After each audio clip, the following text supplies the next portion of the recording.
السلام عليكم ورحمة الله وبركاته. الحمد لله والصلاة والسلام على أشرف المرسلين وعلى آله وصحبه أهل التقى والنقى، أما بعد. سعادة الأساتذة الأفاضل والحضار الكرام ومنسق هذه الجلسة ورئيسان المبجلان لهذه الجلسة، يطيب لي أن أقوم أمامكم في هذه المنصة الشريفة بكل سرور وحبور، ملقيا إليكم ملخص الورقة البحثية سخرية والفكاهة في أشعار أنور عبد الله بن عبد الرحمن الفضفري المليباري، دراسة انتقائية. تتناول هذه الورقة البحثية بالدراسة والتحليل ملامح السخرية والفكاهة في أشعار الشيخ أنور عبد الله بن عبد الرحمن الفضفري المليباري، أحد أعلام الأدب العربي في كيرلا بالهند.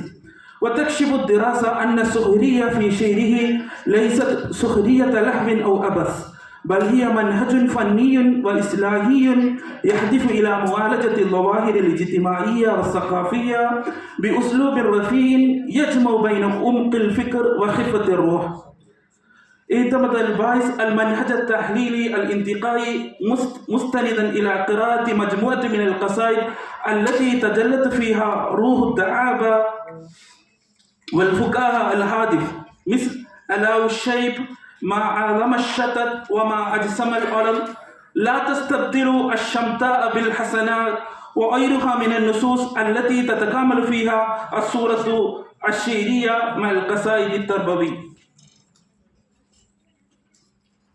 السياق الثقافي لشعر أنور عبد الله الفضفري المليباري. نشأ الشيخ أنور عبد الله بن عبد الرحمن الفضفري المليباري في بيئة علمية وروحية في ولاية كيرلا بالهند، حيث اختلطت الثقافة العربية بالإسلامية في بيئة يتعايش فيها الدين والعلم والأدب، وقد درس العلوم الشرعية والعربية وتبحر في التراث، مما جعل شعره يجمع بين الأصالة والمعاصرة. وقد انعكست هذه البيئة في شعره، فكان يجمع بين العاطفة الدينية والوعي الاجتماعي. ملامح السخرية في الشعر الفضفري.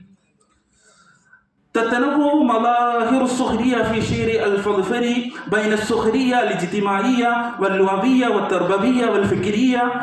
ففي قصيدته المشهورة ألاو الشيب، التي وصفها النقاد بأنها مضحكة ومبكية، يعالج الشاعر قضية الشيخوخة في قالب ساخر لطيف، يقول في مطلعها كما ورد في نصوصه: يا شيب، لا تغتر بالطيب والهلل، فإنك نور من رسوم الأجل. يحول الفضفري هنا ظاهرة الشيء التي يهابها الناس إلى مناسبة للتعامل والفكاهة في آن واحد، فيمزج بين الموئلة والابتسامة، ويذكر القارئ بأن الوقار خير من الزينة. هذه سخرية ليست تحقيرا للإنسان، بل سخرية من تعلق بالدنيا، فهي سخرية تربوية ذات بعد أخلاقي عميق.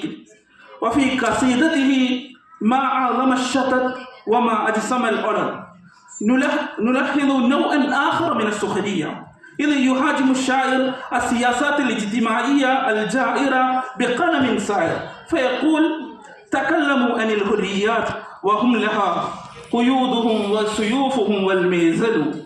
فالسخرية هنا لاغية لكنها نبيلة، نوري التناقض بين القول والفعل، وتنتقد الواقع دون أن تهين أحدا. إنها صوت الضمير في صوب من الدعابة الذكية. اعتبارا لذيك الوقت أختتم هنا، أقدم إليكم باقات الشكر والتقدير، أترككم في رعاية الله ويفضي، والسلام عليكم ورحمة الله.